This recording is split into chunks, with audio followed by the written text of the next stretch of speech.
teams have to say in the drafting phase of the first game. Ladies and gentlemen, let's get straight into it here. I'm wondering who's going to be on the blue side, who's going to be on the red side. Oh, they already got a first pick. There you go. Very quick bans and picks coming through right now from the side of Todak. The Farsa. I'm guessing Joy, Occupy? Wanwan is Occupy is the one that got the Novaria? ban, but it seems like there is a swap here. It should be... Wait, let me check. Occupy on the right? Yeah, Left, sorry. Occupy on the left, right? Yeah. Because we have Alpha Maro, or is it the opposite? No, I feel Occupy got Novaria as well as Carrie and Lancelot. Okay. And Toda was the one that got the Eve as well as the Arliss. Yes. Okay, looking at it again, we just have to talk a little bit about the Novaria. It's sitting at a 100% win rate, and it's only been picked once. Other than that, it's always been banned out. So, we had this discussion yesterday. I'll have this discussion again. I'll take that discussion right now and ask you, LaFell. With Sans playing it, do you think it is just a busted hero? I do think it's a busted hero for a lot of different things because the utility it provides is great. But the other thing that not a lot of people are talking about is the fact that it's so difficult to catch this Novaria. One of the more consistent ways you want to kill her is to use something like a Hayabusa, an Amon, maybe even a Gushin that just bursts very, very quickly before she can enter the wall. And I kind of feel like that is a very difficult thing for them to do. And the damage from the Novaria, it's one of those things where you don't think it hurts that much, but after you die and you check the replay, it's like, yo, what? 80% damage just from the Novaria? Yeah, So, yeah. Her damage is definitely underwhelming at first and overwhelming later on, but I was thinking that Novaria seems a little similar to Xavier in that sense, right? He has a lot of damage before, especially before the nerf happened onto him, but you can counter these kinds of heroes with something that can dive into the back line. That is ridiculous, by the way, the stats we're seeing on screen. Fun 100%. fact, Speedy's Carrie, Melissa, and Brody are at 100% win rate. So it really shows you how dominant they were in the MPL MENA to qualify for MSC. They didn't just win, they took over. Here's the thing, man, because we've seen this fun fact for other players like Sanford with the Yuzong. Usually it's like one hero. He has 3 heroes with 100%. And he That's picked a the lot. carry instantly, right? He's confident in it. It shows that, sure, he has the stats to back him up, but the confidence to play it on stage in his first ever international event as a rookie, going up against the second best gold laner rated internally. Right now, honestly, looking at the draft, as a Malaysian, here's one of those things that Momo doesn't talk a lot. He's one of those guys that just plays the game, he's quiet, he doesn't show a lot of emotion, but even he said, guys, why do you guys keep giving me the Arlet? Why do you guys just ban him away? So now that Momo has the Arlet, it's already a very good start for Todak's draft. And for now, we gotta say, Todak, nothing surprising just yet. Everything looks as it should be. The Eve, the Arlet, the Kufra. And now, I feel if they really want to help out Chiku, maybe pick up Rival's hero first, and then think about the marksman matchup. I actually do have a question, right? For Arlet in particular, for Todak, right? Is it only in the EXP lane? So far, yes. So far, yes. All right. So that's what we're assuming so far here. If, like you mentioned, they want to pick something up, they could pick up something that can go against a Lancelot in that jungle. And the Paquito is going to be the choice. When was the last time we saw the Paquito being played on an international stage? But when's the last time we Glue seen the and Minotaur? When's the last time we saw a Minotaur? I mean, we talked about this already in the patch notes, right? Yeah. The only thing really capping the Minotaur was that Rage. And with the adjustment onto the Rage, now you don't even need Rage to go for that brilliant Minion's Fury. And looking at Toda, yeah, they picked up the Paquito. My question is, what's this Paquito going to be? Is it going to be the Tanquito that we saw in Indonesia with the Demon Slayer emblem? Or is it going to be full damage, knowing that Rival might want to get some damage or might want to get some cheeky gangs on the Novaria? I'm not so sure full or not, but I'm kind of feeling this is a Hunter Strike Malefic Roar Paquito. After that, we'll see whether he will go for the Blade of Despair or he will go a little bit more defensive. Something about that Paquito, though, the damage Paquito is you need to get that snow.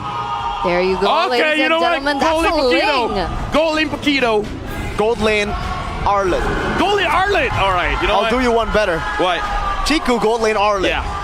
Wow. All right. Here's the thing, right? See, that's why you said assume. There you go. And here's the thing. They won't change the roles. The hero, sure. Like, I will use tank, my I will use fighter in the gold lane as long as I'm still in the gold lane. We're all good.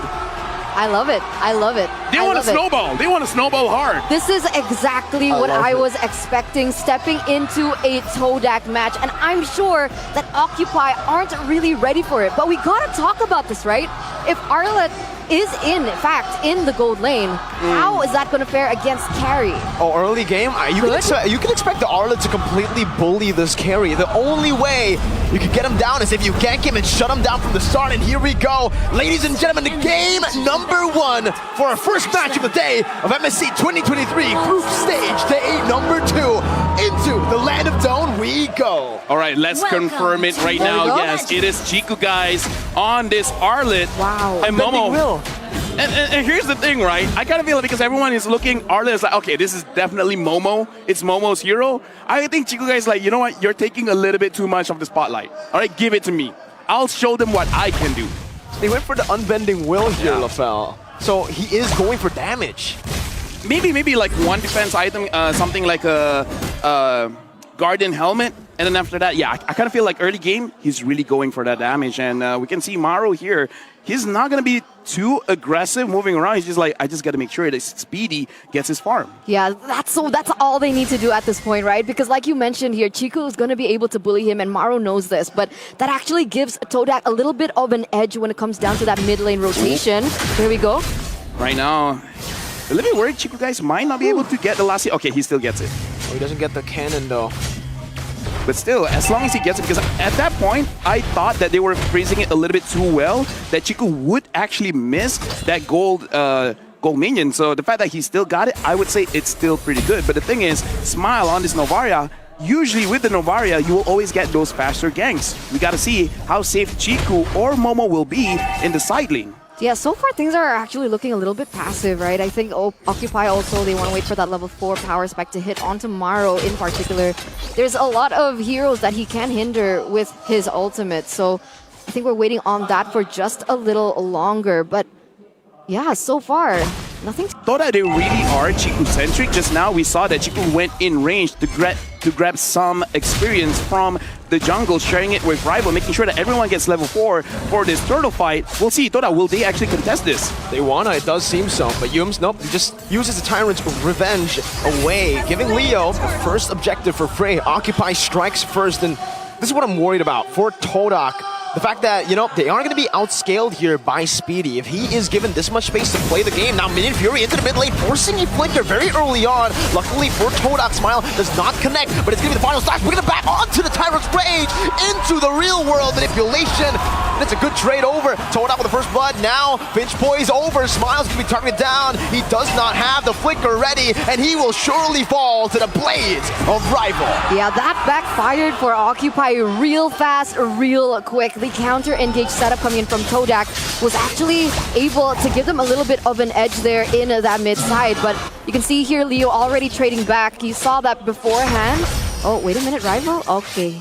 Yeah, but this does show the stability of Todak for now, because it does look like what they want to do is this, they just want to get the farm first and then engage. Looking at the way they're playing the game, it's just all about getting Speedy to a comfortable position, right? Even Smile has taken a few hits in the early game where Todak have been able to completely punish. Smile is very hard to catch on a Novaria, but you need to be very careful because that's what the Ling was picked up for. Whoa! Wow, even more. Smile again, just as I say it, it happens. Smile's gonna get caught by Yums on that Tyrant's Revenge, 0-2-0. I don't know about the scaling on this Novaria now. I'm actually I want to ask a question, right? Steel leg plates on Smile. Is that normal for Novaria? Actually, not really, because you kind of want to rush getting that, getting those first 2 items first. It really depends. Some do want that Enchanted Talisman. I personally prefer having the Clock of Destiny so that you scale very well come mid to late game. So, yeah, very not normal, honestly. Yeah, it's unique, right? It's unique, We see yes. the Elegant Gem, obviously, for the mana and the cooldown, but it's paired with the steel leg plate, so I think she's looking for more sustainability in these team fights. But now both of these teams are going to be rotating on this next objective. And Chiku guys already starting it up. Already going all in, forcing the Minion Fury very early on as the real world inflation comes down and Chiku's going to be able to sustain back up as Speedy tries to deal some more damage. That's the phantom execution and even the retribution from Leo securing it up. Todak only sent 3 members over there. A good sidestep from Yum will get him to safety, but Rival's taking that purple buff. He's looking for something on the map as Momo just goes for a little bit of a trade down below in the bottom side river. Todak still unable to find these neutral objectives. For that one, it was very questionable. What was the call? Because we see 3 members of Todak going for the turtle fight, but obviously Rival really needs that purple, so he's not going to be doing anything until he gets it. So maybe a little bit of miscommunication there, because if you want to play around the turtle and Rival doesn't want to scare the turtle, perhaps it's better for him to actually go on Occupy's jungle. But now, Leo... Oh, he answers aggression with more aggression. He actually just uses the Phantom Execution on to Moon. Gets him chunked quite low, and Occupy actually have gotten a pretty good position here to look for something up top, but I don't think they have enough kill pressure to really threaten Chiku, guys. Yeah, they're trying though. They're going for something else at the moment, but that's what I wanted to ask. Todak's composition, right? Is there a certain power spike that we should be looking forward to, right? Because for the first few turtles that occurred in the game, it didn't seem like Todak wanted to commit onto it until just then, where they lost it. I will honestly say, in terms of item, Todak has 2 power spikes they're looking for. 1 item onto Momo as well as Chiku guys, and then 3 items on Rival. I kind of feel like when they have those items, then they can go really, really aggressive. Now, Yums, does he want to come in? Minion Fury onto Chiku, still able to escape for now. Again, it's going to be Smile missing that, but Yums is going to be able to find Tyrant's Revenge. He will fall to the hands of Speedy as Momo rotates up top. Chiku wants some more, has the final slash, brings them back in. Momo the flicker, that's going to be Maru still surviving, but in the end gets punched to death as it's another hit from Smile. But there is no more follow-up. It's Todak winning in these trades. In terms of kills, Leo even stealing away from the purple buff from Rival. He did use his retribution, but Rival did too. So Leo just won an outright 50-50 retry battle. Looking at the situation now, I thought they're making quite a lot of decisions that is very, very risky, which is kind of the Todak Langka flavor. But again, it's like going up against Occupy. I don't know whether they're really just trying to force things out and then see how would they respond. And now Leo gets caught just a little bit by Yums, but not enough damage just coming in from Chiku. Okay, at this point, we have a few seconds left until the retribution gets picked up, but Leo is just constantly on these objectives, right? He's on the next turtle already. Yum's here trying to open up map, open up the vision as well for his team, but at this point, it doesn't seem once again Todak want to contest. If they did, if they committed, do you think that's a good idea? Honestly, just because this is a Ling going up against a Lancelot, I do feel that the Lancelot will win 70% of the time. So I kind of feel like instead of fighting for the turtle, you just delay it for a little bit and then have Rival farming somewhere else because he needs the 3 items when Maru goes in. Oh, the Minion Fury cancels out the Tyrant's Revenge. That's another knock-up. It's massive, but it's a Tyrant's Revenge and a final slash from Chiku, guys. Speedy targeted down, locked up. That's a split, doing some more. Alpha able to mount on Yums, but he will be traded back in again. That's the gold laner taken down. Meanwhile, Leo. Meanwhile, Leo couldn't get another objective there in the top side, but these are already certain differences we see between both of these teams. So far, Occupy, they have been able to translate that onto turrets, onto objectives, finding something, you know, just more not abstract like Todak, whereas Todak, they're going in for fights, but there's not necessarily something that they get in advantage towards them. Right now, looking at the replay, Todak, they played the fight very, very well, but I think it's because of their composition, having a lot of tanky front lines, but also we can definitely see Leo has very good decision making where he's like, I could possibly go in this team fight and maybe get a kill, but if we're talking about money, it's probably better just to get the turret and better map control. So I like the decision coming in from Leo. He could have came in for the fight, but he's like, nah, something more valuable is here on the map. Yeah, Todak's trading back though, right? You can see that Rival was able to get a turret in that bottom side. Momo here being a little cheeky, trying to push that top side as well. He doesn't necessarily get it because it was cleared on time, but oh, wow! He dodged away with the Thorn Rose Leo. Unreal reaction time. Dude, that was actually amazing, and a lot was expended there. Thought they were waiting. They were trying to camp the bush, trying to get a kill, but he's like, no, I can read you like a book. Alpha now is frontlining for the team, and hold on, we see Chiku guys, you're being a little bit too front. You got to be a little bit careful there. oh, that bottom lane is pushing though for Todak. don't know if they should exactly commit onto this without clearing that first. But we'll see here. The Lord already in the land of Dawn. Both teams are trying to sniff one another out. Trying to look for the proper setup, the proper positioning. But look at Rival here. Yeah, he's trying to do what Leo's been doing to his team all the way in the bottom lane, but the Lord's going to be engaged on, fully committed actually right now. Leo has the red tree advantage. He's going to be able to secure it for the team as the Minions Fury locks Yums down, punishing him for that very, very aggressive engage that he doesn't find anyone on. And Occupy, they're winning out through macro, through objectives. I gotta say, just now, Yums, he did not hit his skills as well. Momo goes in, he's trying to clear the minion, and now Chiku guys is there as well. Todak, they're thinking about fighting. 2 final slash there. Speedy's still going to be able to deal some damage. Oh. Rival now with the Temple to Blaze. Flicker from Speedy! Oh my god! Speedy! What? An absolute monster in this game! Gets out, and the coordination from Occupy. How is this happening? Alpha stopped him for a second. That was so beautiful, Fel. What was that? It must feel bad to be Rival at this point. And now, though, it is going to be a 4-for-4 with a Lord on the way in favor of Occupy. 2,000 gold lead. How are we feeling, right? How are we feeling about this? We gotta address this. The last time Minotaur was picked was in M2 by 10 Second Gaming. A long time. M2! That was a long time ago. Yeah, right now the Lord is marching up top, and Todak, even though they have the Eve, right now Maro is looking for Yums. On the mobility, everything's thrown at Yums. Double the Blaze onto the back. Speedy will finally fall there to Rival as he's going to be able to jump onto Smile. He pops into Astral Recall, still able to escape for now as Alpha actually mounts Moon all the way back, gets baited and brought back to the turret, even the base here at this point with Momo bringing him back with a knockout strike. Alpha should surely fall. Chiku doesn't want to stop. He goes for the final slash. Maro so able to escape. If he gets out of this one, I don't know what to say. The Astral Spear going to be used. Maro, 1 HP. Chiku dives deal with the vengeance, but he might actually pay with his life. The Astral Spear is ready. Max range, doesn't get it. And Chiku will be able to live for another day. I'm sorry, but Maro was from the base of Todak. That was All the way there. Yes. That took a very long time to kill the Minotaur. He ran a very, very long distance there, buying a bit of time, I guess you would say. And interestingly enough, even though it seems like things are going in the direction for Occupy, the gold lead has shifted, guys. Definitely. Oh, Speedy though. Oh, just as you say, the gold lane has shifted, the gold has shifted, the gold lane gets picked up. Just like that, easy Tyrant's Revenge to find him. Leo is able to escape. What are you doing, Eterna? Sorry. The moment you say I'm something nice sorry. about something bad happens. I mean, well, you do have the 1,000 gold lead. You know what? This is the epitome of a caster. The moment you say something good, something bad happens. But speaking of which, right now looking at the itemization here, Rival has indeed completed 3 items for himself. The Wind Talker, the Berserk Fury, as well as the Endless Battle. Quite enough of damage, but so far, he's not immune to crowd control, so he just has to be careful about that whenever he wants to go for those crazy kills onto Speedy or Smile. May I say something real quick, right? Sure. As the longer this game progresses, is it not Todak's game to lose because of their decision to not bring a marksman in that gold lane?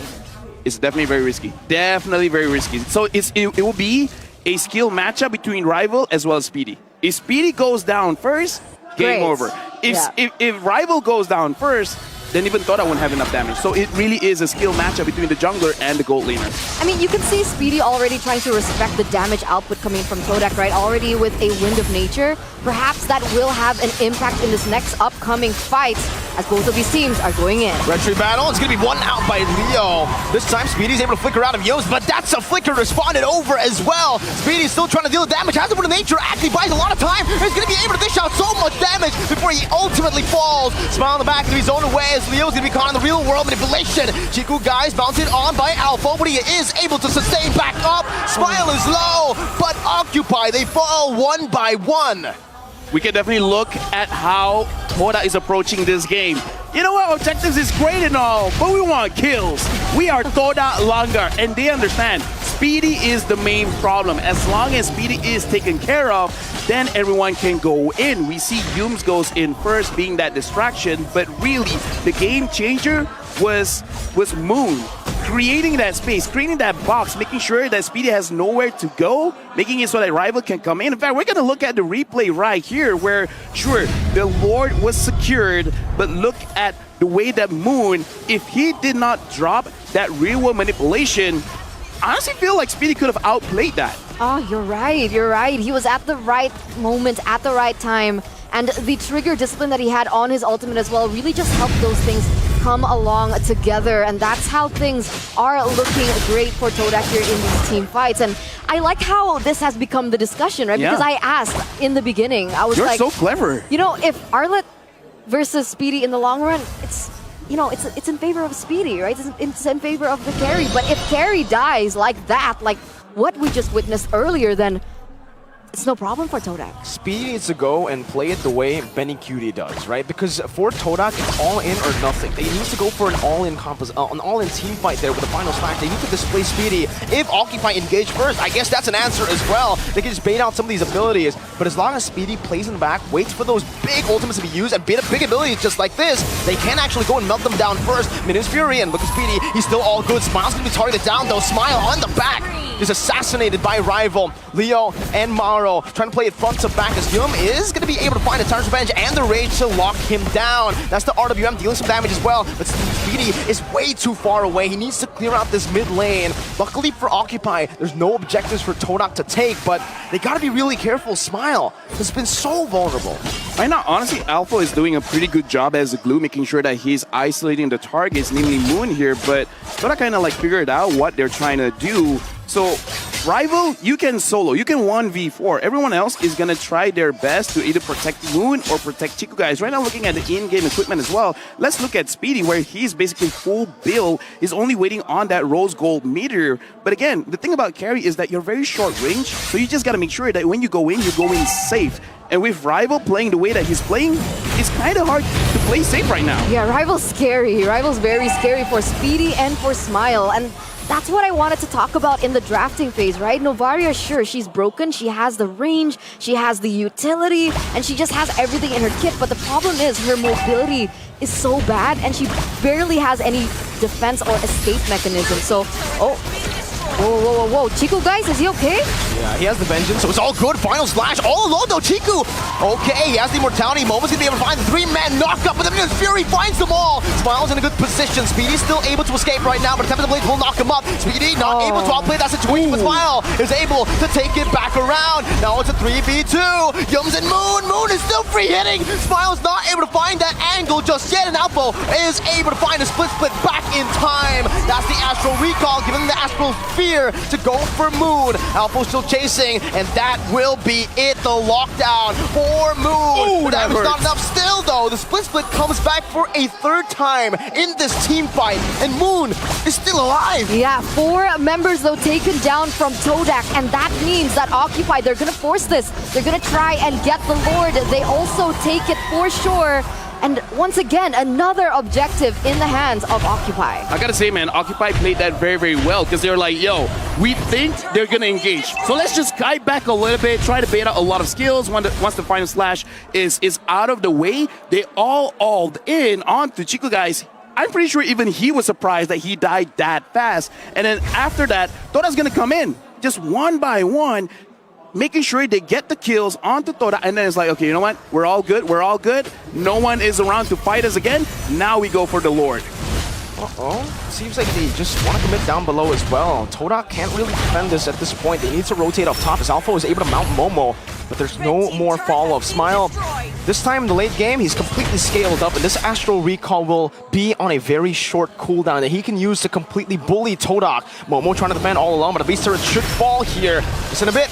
Chico only finding one with Final Slash. Shim's charging the back, joining in, but the Minions Fury, with a flicker as well to lock them down. Speedy in the back, targeted down, but he has the Wind of Nature. He is able to escape for a bit, but the Tempest Blades will knock him up to take him down. Speedy's down. That's the Final Slash on the 2. Leo still able to survive, but Rival picks him up instantly. He goes for a triple kill, but Smile finds the spear from downtown. Alpha mounted on Moon. He's looking for more. The split can't save you now. Alpha will fall, and it should be a maniac, but we don't see it. Rival almost, though, taken out. Dude, this is a fight of ego, man. Both Todak as well as Occupy, they both want to fight. It's like, we don't care what's going to happen, win or lose. We're just going to go in. We're just going to see who can out-damage who. And Todak in that skirmish, they won just because Humes, for a few times, but this one in particular is amazing because he engaged directly on to Leo, and then look at Rival. No one is there to stop him,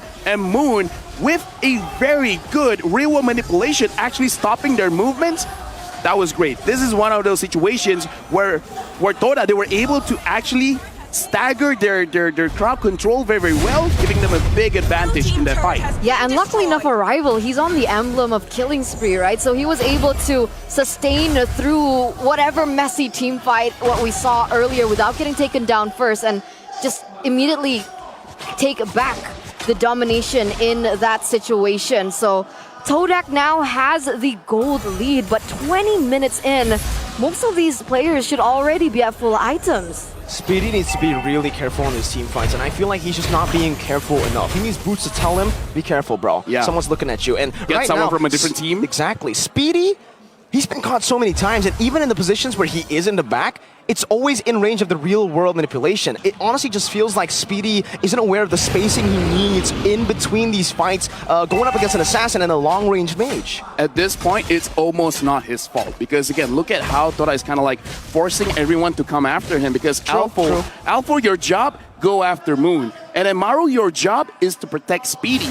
But the moment the third hit of the Minuan Free comes in, Rival's going to jump up as well, iframe all of that crowd control, and then come back in. So I kind of feel like it's up to the rest of the team as well to protect him, but it's easier said than done. Oh, look at Rival, man. I just think like the Ling is so disgusting for certain reasons, right?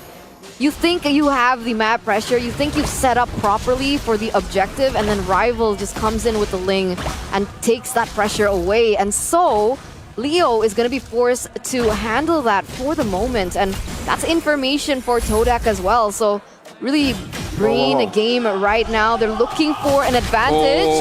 Alpha, this might be dangerous, man. Is he going to mount? No, he's not. He's not. He buys so much time, though. He has the vision. Occupy now know where Todak are, but whoa, Maru still goes for it. Yums is able to find a rage, and in the back, Smile Rival completely targeted free. Winter Truncheon popped in early. Leo's not going to be able to save him this time. He buys the immortality, but Smile, he gets out with a flicker. Real world manipulation locks him down. Speedy's still able to free hit for now, but he's not in range to free hit. And Todak just get a free trade, despite Alpha already revealing to his team everyone's position. This is what happens when Todak already got their items, and I like that they understand they can't go for a 50-50. Going up against Leo? No. That's not what you should be doing. You should be going for the fights. You should be going in for the kills. And now Rival looks like he's very comfortable. He's like, yeah, you know what, guys? Just give me time, and I'll deal with the rest. Man, yeah, Rival has just been so annoying to Occupy. Moon as well, honestly. True, yeah. But like the follow-up from Moon is annoying, right? And this is what I wanted to see, the in-game equipment here in the 22nd minute. What stands out? What stands out to me is the fact that everyone has like, what, 13, 12,000 gold ahead. So now we're going to see a lot of item swapping after this. The Novaria, I kind of feel like for a better roam boots, instead of going for the dire hit, I kind of feel like in this situation, just have encouragement so that you have extra damage on Speedy, where encouragement gives you more attack physical stats as well as attack speed. Even though, yes, for now, it looks like Speedy should be around capped on his attack speed, but maybe that extra damage could really help the team out. I think even the poke here, they need to utilize it. They haven't been able to utilize it here in Alpha. Oh, good cancel with the split there, baiting out the real world manipulation and the Tyrant's Rage, as that's the Evolved Lord. He's going to be able to charge down in the mid lane. TQ finds the final slash, but Minion Fury knocks 3 of them up. Disengaging properly for Occupy right now. Phantom Execution clearing out this mid wave, but there is still another wave in the bottom lane and that top lane. Alpha engaged on. That's the CC coming in. Final slash moving back. Has the immortality right now. That's also Leo jumping in to try to give his XP laner a bit more space to survive. 3 base turrets down. Todak are looking for more, but they might have to just back up and play for the next Lord. Yeah, they don't have the resources to do so, but Moon already has her ultimate here. Not really sure if they want to commit with that. Looks like they are going to go back up, but you look at him charging. Honestly, right now is actually a very bad spot for Todak because Rival, he's always been flanking. But once Occupy is in the base, where are you going to flank? you can't actually come from their own base. So this is actually a very good spot for Occupy. If Todak wants to force this, Speedy is just like, I could dash one step back and I'll be full health within seconds. So Todak, they got to make sure that they actually bait Occupy out. And this is one of those weaknesses when you don't have a marksman. You can't poke them out with physical damage. Sure, magic damage hurts, but at this point in the game, physical damage is kind of more valuable. Minion Fury already used up earlier though. That's a 2-man knockup. There's no more follow-up. Double man stun from Chico. So looking to find a splash, but he's not going to be able to find a range right now. Speedy's going to be in the back, targeted down. He doesn't have anything else. He uses Word of Nature. They step too far off of the base, and Smile's not able to find the Astral Spheres on. Leo loses his immortality, buys a bit of Truncheon, is able to pop it right before he dies, buying some more time, but in the back, the team is getting melted down by Moon, poked down, and brought back to the team by Chico with a final slash. Alpha has the immortality. The base is wide open. Rival's going to go for the turret lock right now. Smile tries his best to defend with a Truncheon, the juggling, but it does not matter. Todak, with their clashes, with their skirmishes, they take game number 1. Todak Langar strike first here in the series of a best of 3, and that's exactly what you would expect from a Todak game, right?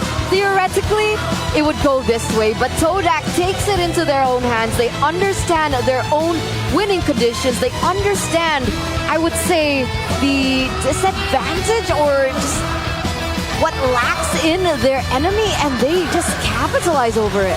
I think what they really capitalize is that surprise factor. Who would have thought, right? Because we saw the carry ban, we saw the Claude ban, and then they're like, okay, we just got to shut down Chiku. And they're like, wait, Chiku's on the Arlet? Because again, talking with the players, they're like, the best thing about Mobile Legends is that if you don't know what we're doing, we